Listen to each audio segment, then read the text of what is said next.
So what I love is that right on the homepage, we're seeing already what DailyPay could look like on your mobile device. And the CTAs really align well with the visuals that we're seeing here on the right. So I'm going to go ahead and click Take a Tour, which is one of the most popular CTAs. I like that it's actually a white background. We actually find that buttons that have a white background perform higher as well. So already following a couple of just practices that are working really well with other top percent of interactive demos. So let's go ahead and click Take a Tour. Okay, this is instantly pretty different because we're going to be focusing on a mobile view, which is largely where the DailyPay users are going to have that experience. So very welcoming, basically highlighting again what the use case of DailyPay would be. And we're going to go ahead and start the tour. All right. So love that it's not gated. I love that we're instantly just getting to get a look and feel for what it would be like to use the application. And we're kind of telling a story, right? I love that you can actually tap to actually get to the next part of the demo. So you don't have to focus on the next button. You can actually click where it's telling you to click,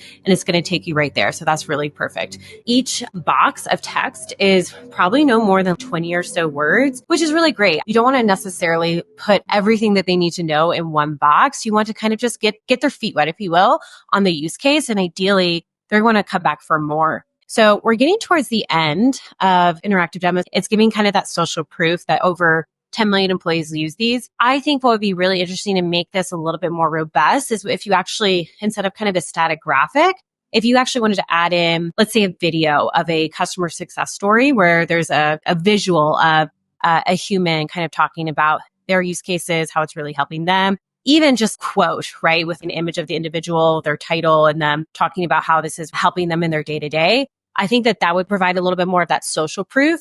For the CTAs, I love that we can go ahead and go back so we can restart the tour if we wanted to. And then I want to see if I click this X, if this brings me anywhere. So I would recommend actually that the X be a different CTA because I think that Get Started, if I go back here, I'm pretty sure that's a very similar CTA to sign up. So I would recommend that the X could be an opportunity to give other helpful resources. You're taking them to an FAQ page. That would probably be a really strong hook here. So I would say that this is another way you could think about getting more mileage and giving your users more options to choose from. But overall, I really love that it's highlighting what it would be in a mobile application because that's clearly the primary way you want to use it. I like that we're having really clear calls to actions. And I like that we didn't have too much copy. More is less here with these. You really are thinking about the experience being the storytelling, letting the user drive the story versus trying to give the whole enchilada right away. So really well done. Really excited to see how they continue to iterate on this.